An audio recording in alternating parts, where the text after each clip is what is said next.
Les experts de l'IMO, le débat.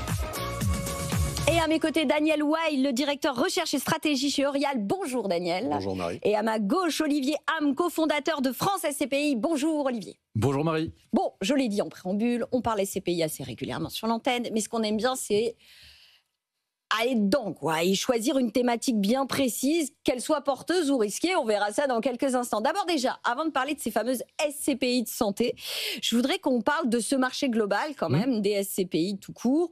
On sait qu'on a une période de flottement. Il semblerait que les choses aillent un petit peu mieux. Dans quelle mesure ça va un petit peu mieux, messieurs ? Allez, Daniel, je me lance. Bonne surprise. Pas plus tard qu'hier, on en discutait encore avec Paul. Que vous on embrasse Paul Bourdois. Hein, Marie. On était en train d'éplucher les derniers chiffres qui arrivaient. Et très très bonne nouvelle, vraisemblablement, le marché est en croissance. On serait autour de 1,3 milliard d'euros de collecte sur ce dernier trimestre. Donc, soit une croissance d'un peu plus de 10% par rapport au deuxième trimestre. Uniquement sur le troisième trimestre, là. Absolument, sur le troisième trimestre. Donc, depuis 3 ans, c'est le meilleur trimestre. Sur ces 3 premiers trimestres, on fait déjà mieux que 2024. Alors, qu'est-ce qui explique ça ? Parce que quand même, il faut essayer de comprendre. Probablement que, ça y est, les épargnants qui attendaient cette purge du marché immobilier, il faut dire ce qu'il est. On a eu beaucoup de parts de SCPI qui se sont dévalorisées. C'est une réalité sur ces 2 dernières années. C'est-à-dire qu'il n'y aura plus d'abaissement de prix de part, là, c'est ça que vous nous dites. Je ne vais pas être affirmatif, on ne sait jamais ce qui peut se produire, mais vraisemblablement, il y a quand même eu, je dirais, une réelle purge qui s'est effectuée. Et surtout, les épargnants ont compris, ont fait leur devoir de vacances et ont regardé que, aujourd'hui, plein de nouveaux produits se sont créés avec des performances, je le redis, je l'ai déjà dit ici, mais stratosphériques pour des parts de SCPI qui peuvent aller entre 7 voire même 10%, ce qui est quand même incroyable. Encore une fois, ça ne durera pas. Précisément, c'est vraiment incroyable. Ouais, vraiment, c'est vraiment assez fou. Et ce qui explique pourquoi, sur ce troisième trimestre, enfin, je pense, le passage de témoin entre épargnants est arrivé et on voit cette croissance. Daniel, même constat ? Complètement, même constat. Moi, je parlerais de convalescence, en fait, pour caractériser le moment du marché, avec clairement un partage des eaux entre les fonds qui ont pas protégé le capital, qui ont dévalorisé le prix de part, souvent parce qu'ils étaient exposés en bureau, pas nécessairement parce qu'ils étaient mal gérés, mais ça a été le pari perdant. Oui, il y avait des thématiques quand même qui ont pris cher, on va dire comme ça. Exactement, bureau et commerce auparavant. Et puis les fonds, soit parce qu'ils étaient trop récents, soit parce qu'ils étaient sur des thématiques dont on va parler aujourd'hui, qui ont pu protéger le capital de leurs clients et qui, eux, je dirais, sont encore dans le match, sont encore dans le marché. Donc, il y a un peu ce partage-là. Donc, le marché rebondit, mais rebondit dans un autre monde, si on veut. Et puis, ce qu'on ne sait pas encore, c'est l'effet de l'incertitude politique sur les épargnants. On ne va pas refaire le match sur l'incertitude politique, mais ce qui est assez atypique, quand même, c'est qu'on est dans un moment où les marchés financiers vont bien. Alors aussi, c'est peut-être incroyable comme les performances stratosphériques des néo-SCPI, mais les marchés financiers vont bien, il y a une croissance de tout un tas de produits, comme ce qu'on appelle les produits structurés, etc., qui aujourd'hui sont un peu les stars du marché, et nous, ce qu'on pense, ce qu'on dit au marché, c'est le moment de recommencer à diversifier avec l'immobilier. Il y a eu une purge, comme tu l'évoquais. Aujourd'hui, c'est le moment de reconstruire en fait un portefeuille. Alors, on va rentrer dans la thématique des SCPI de santé, mais avant ça, quand même, pour boucler la boucle de ce petit début de bilan, je voudrais quand même reparler de tous ceux qui peinaient à vendre leur part quand ils souhaitaient vendre. Ça y est, c'est bon là, ou il y en a encore qui attendent ? Ah non, c'est clairement, de toute façon, on est dans une situation, alors pour, je dirais, une partie du marché, là encore, c'est quand même très localisé sur des SCPI de grande taille, bureaux distribués par Assurance Vie, parce qu'il y a aussi ce sujet-là. Mais clairement, aujourd'hui, il y a un marché secondaire des parts de SCPI. Ça veut dire qu'il ne faut pas oublier qu'une part de SCPI, elle peut toujours se vendre en gré à gré. Ce qu'on appelle le gré à gré, on peut... entre adultes consentants, de vous à moi, par exemple. De vous à moi, moyennant des droits d'enregistrement de 5%, on peut se vendre à un prix consenti. Sauf que personne n'en veut de celle-là. Exact. Personne n'en veut. Je pense que des gens en veulent. Par contre, je ne sais pas si les gens veulent les animer ou distribuer ce marché. C'est plutôt un manque d'animation de ce marché secondaire qui est le problème aujourd'hui sur le marché. Mais effectivement, ça, c'est un vrai sujet pour, je dirais, à peu près 30 à 40% des fonds. Punaise, quand même, 30 à 40% des fonds. Ouais, c'est un sujet qui reste effectivement très épineux. Oui, parce qu'en fait, il faut que je le dise, on ne peut pas hein. faire un sujet sur le retour en grâce des SCPI sans parler de ceux qui galèrent là. Et du coup, Marie, ça me permet également de rebondir, parce que j'ai oublié de dire ça, et on en parlait d'ailleurs en off avec Daniel tout à l'heure, mais sur le marché du troisième trimestre, et depuis le début de l'année, en fait, le marché est quand même sclérosé sur 5-6 SCPI qui collectent, on va dire, enfin, qui collectent plus de 50% de ce milliard 3 une espèce que j'évoquais. de Il y a vraiment une concentration qui est faite qui est sur quelques produits et pas tous les produits. Donc, c'est une situation qui est historiquement compliquée, qui fait partie du risque inhérent au SCPI. Donc, lorsqu'on a bien été conseillé, informé, etc., normalement, c'est quelque chose qu'on doit assumer. Et pour ceux qui n'arrivent pas à vendre, pour dire l'immobilier reste un investissement long terme. Maintenant, ce que je trouve intéressant, c'est que je vois les sociétés de gestion être de plus en plus créatives pour essayer de trouver des moyens pour. Alors, je ne vais pas rentrer dans des détails techniques parce que c'est un peu compliqué, mais qui permettent aujourd'hui d'essayer d'accélérer cette liquidité et de trouver des solutions auprès des épargnants. Donc là, on leur dit quoi? Patience à ceux qui attendent là? Patience, et pour moi, il y a des solutions techniques à ce problème. Le sujet, c'est de trouver un écosystème qui permet d'animer les marchés secondaires des parts. Il y a des projets, pas trop les citer parce qu'ils sont concurrents entre eux, mais en vrai, il y a des projets, il y a des projets qui existent de plateformes d'animation du marché secondaire des parts de ces SCPI où il y a une file d'attente finalement des gens qui veulent récupérer leurs parts. Et voilà, je pense qu'on pourra amortir un peu ce choc-là par ces solutions. Bon, on fera un sujet la prochaine fois là-dessus. Je pense que ça peut intéresser tous ceux qui sont bloqués. Bon, c'est quoi la SCPI de santé? Pourquoi on en parle aujourd'hui, messieurs? Daniel? D'abord, immobilier de santé et SCPI, c'est des sujets qui sont extrêmement cohérents, parce que veut l'investisseur en SCPI? Il veut du rendement régulier sur le long terme, il veut pas de dévalorisation de son capital, donc il est sur une volonté d'un produit de rente. Or, l'immobilier de santé, par définition, ce sont des baux qui sont longs. Ce sont des locataires qui tournent pas. Je dirais, si je vous demande, est-ce que le petit commerce de votre enfance est encore là? Peut-être 70% de chances que non. Le premier bureau où vous avez travaillé, il y a peut-être 30% de chances que non. Mais la clinique où vous êtes né, il y a assez peu de chances qu'elle ne soit pas encore là. Elle est probablement encore là. Donc c'est les cliniques, les SCPI de santé, par exemple? C'est les cliniques, c'est les maisons de retraite, les EHPAD. Enfin, en gros, il y a deux piliers dans la santé. Il y a ce qu'on appelle le long séjour, c'est-à-dire l'hébergement des seniors, y compris l'hébergement à domicile. On avait l'interlocuteur tout à l'heure. Et puis, il y a le soin. Donc les cliniques, les laboratoires, les maisons médicales, c'est-à-dire ces immeubles où il y a en fait beaucoup de médecins et une mutualisation des services médicaux, les centres de radiologie, etc. Donc il y a le pilier vieillissement, le pilier hébergement des seniors, on va dire comme ça, et le pilier soins. Et ça, c'est les deux composantes de la santé et de l'immobilier de santé en particulier. Quand j'écoute Daniel, Olivier, je me dis que là-dessus, j'ai peu de chances de me planter en investissant dans une SCPI de santé. Effectivement, on parlait du vieillissement de la population. Ben voilà, a priori, on aura toujours besoin de se soigner. Et bon, on va tous vieillir. J'allais dire malheureusement, mais voilà, c'est ainsi.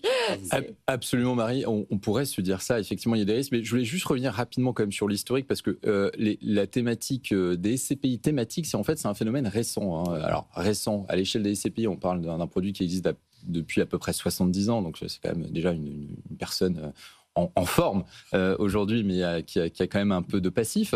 Et la thématique santé, ça existe depuis 15 ans, en gros. Auparavant, c'est fou, ça. les SCPI... parce que c'était noyé dans plein de thématiques. Voilà, les SCPI avant, c'était soit bureau, soit commerce, soit diversifié. Puis début 2010, à peu près, pour vous donner un ordre d'idée, des SCPI thématiques sont nés, comme les SCPI dites de santé. Donc on a un recul aujourd'hui qui nous permet de juger et de se dire, est-ce que c'est quelque chose de performant, acyclique, intéressant, etc. Ce que pouvait dire Daniel. Et on se rend compte de quoi? Que globalement, effectivement, sur ce premier cycle de 15 ans, malgré la crise, eh bien, on est sur un produit qui est résilient, qui est performant, qui fonctionne bien et qui est monté en croissance petit à petit dans le portefeuille des épargnants entre 2010 et 2020, avec son apogée 2022, et puis 2023, le syndrome Orpea a pu faire un peu mal, plus le marché de l'immobilier. Franchement, on va mettre les pieds dans le plat. Et à chaque fois qu'on a abordé ces dernières années le sujet des SCPI de santé, voilà, quels sont les risques? Alors, il y a eu le scandale Orpea. Est-ce que c'est... Alors, Ouais, tout à fait. Pardon, Daniel, on en reparlera, mais au niveau des risques, il y en a plusieurs. Évidemment, première chose, c'est la qualité de l'exploitant, hein. Parce qu'effectivement, on est sur des durées de baux extrêmement longues.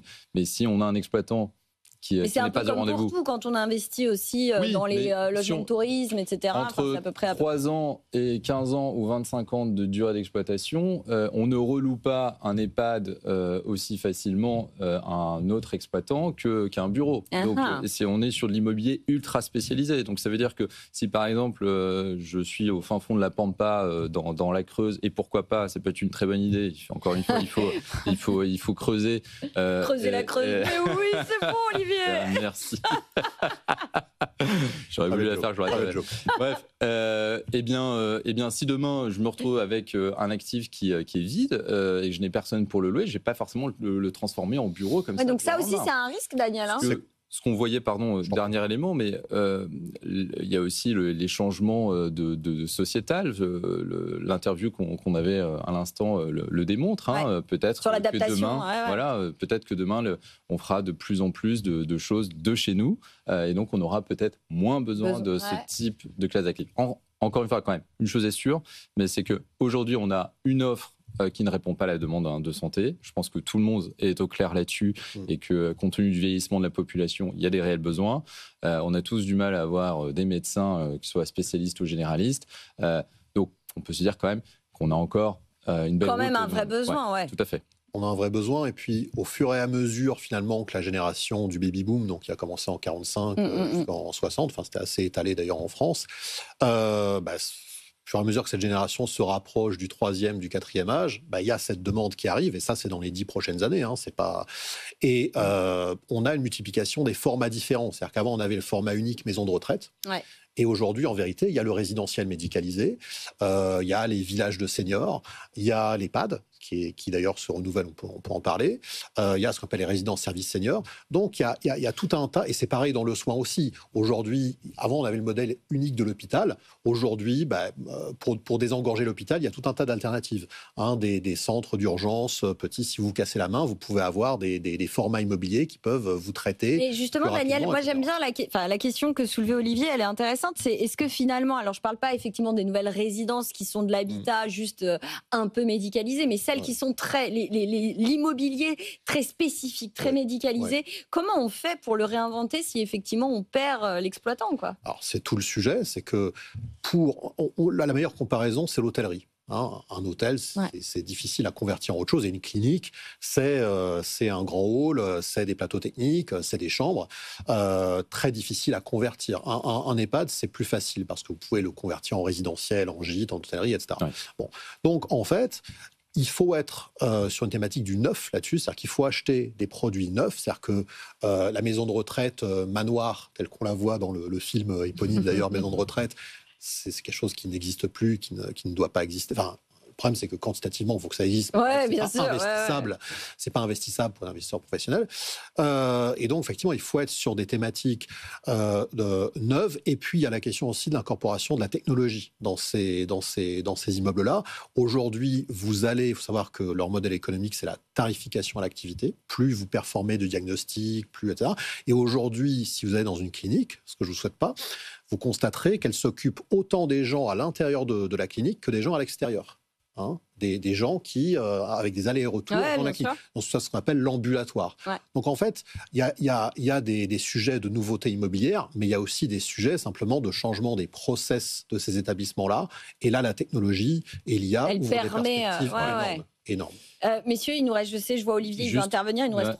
Juste une petite chose quand même, si importante, comment dirais-je, c'est la diversification. C'est-à-dire que ces pays dits de même santé... Même au sein de la SCPI. Et géographique aussi. Absolument, c'est ce que j'allais venir. Sur les CPI de santé, le truc hyper intéressant, c'est qu'auparavant, on avait clinique privée, EHPAD, résidence médicalisée senior et puis laboratoire. Maintenant, on a des cabinets médicaux. Et puis, on l'a pas soulevé, mais des cliniques vétérinaires, hyper intéressant. Pour les épargnants, tout le monde sait que voilà, c'est quand même attractif. Life science. et puis une diversification géographique qui va au-delà du marché français et européen. Maintenant, on va sur le marché nord-américain. Donc, on a une profondeur de marché qui va nous permettre aujourd'hui de pouvoir avoir une vue d'ensemble beaucoup plus intéressante sur ce produit-là qui pouvait être un peu fermé. Et moi, ce que je vous conseille de faire, c'est on a un outil sur notre site, bon, j'en parle parce qu'il est hyper intéressant, dans lequel vous allez pouvoir retrouver tous ces détails sur franceccpi.com. Vous le téléchargez et vous allez pouvoir vraiment regarder sous le capot de la SCPI et puis décortiquer pour savoir est-ce que ma SCPI est bien diversifiée, est-ce que j'ai des bons rendements, c'est ça, on peut choisir des thématiques, mais diversifier à l'intérieur des thématiques. Messieurs, il nous reste 2 minutes. Je veux des exemples de SCPI sur lesquels nos auditeurs et téléspectateurs ont tout intérêt à investir. On commence par Daniel, évidemment. Bien sûr. La conclusion quand même de la discussion, c'est quand même que effectivement, on est dépendant du locataire quand on achète ce type de bien. Donc, il faut beaucoup de locataires, donc il faut des grands véhicules. Comme ça, le défaut éventuel, improbable on diversifie, on ne met pas tous ses œufs dans le même panier. Donc, la taille compte énormément, et plus que la taille, la granularité compte énormément. On a un véhicule, je ne sais pas si je peux citer des... Mais si, allez-y, c'est précisément Pierval Santé, qui est la deuxième plus grande SCPI du marché. 3 milliards d'euros de capitalisation, 260 actifs. Et combien de rendement? Parce que moi, c'est ça qui m'intéresse. Et alors, ça dépend des années. On est sur du 4+ aujourd'hui, ce qui est sans baisse de prix de part, ce qui est important. Et sur les 10 dernières années, on délivré plus de 5%. Donc, la promesse est remplie. Et puis, on lance un nouveau véhicule qui s'appelle Eurial Horizon Santé, qui va être un peu plus sur le soin et également avec cette thématique d'Amérique du Nord, parce que tu le signalais, il y a dans le marché des SCPI en général, il y a une thématique Amérique du Nord qui est en train d'émerger, parce que c'est là aujourd'hui qu'il y a les meilleurs rendements. Il y a toute une captation, notamment de la partie life science par les États-Unis, ce qu'il va falloir acter, je dirais. Et donc, on est offensif là-dessus. On est présent, nous, sur 9 pays. Et ça permet de diversifier. Et la santé, c'est pas quelque chose qu'on peut faire dans un seul pays.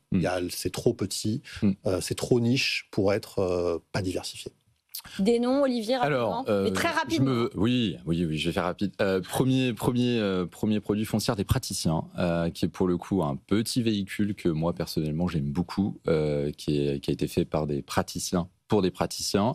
Donc, on est vraiment sur la maison de santé. 5,5% de rendement, c'est ça? Et puis en croissance, on peut le dire, c'est-à-dire que le taux de rendement augmente chaque année. Juste les noms, il nous reste 20 secondes. OK. Et puis, une autre SCPI plus mainstream qui s'appelle LF Avenir Santé, qui est une petite sœur de Pierval, qui peut être aussi intéressante et qui nous permet aussi de diversifier. Voilà, je le dis à Daniel, dans la liste des SCPI que vous aviez mis, Olivier, il y avait évidemment Eurial Horizon Santé, mais comme il en avait déjà parlé, voilà. Mais on boucle la boucle. On diversifie aussi à notre niveau. Merci à tous les deux. Merci à Olivier Ham, le cofondateur de France SCPI, et merci à Daniel Weil, directeur recherche et stratégie chez Eurial. Merci à tous les deux d'être venus pour parler SCPI. Demain, on se retrouve pour un nouvel épisode des Experts de l'IMO et on parlera Réno en copro. Figurez-vous que là, ça marche encore. On en parle demain. Merci. Les Experts de l'IMO sur BFM Business.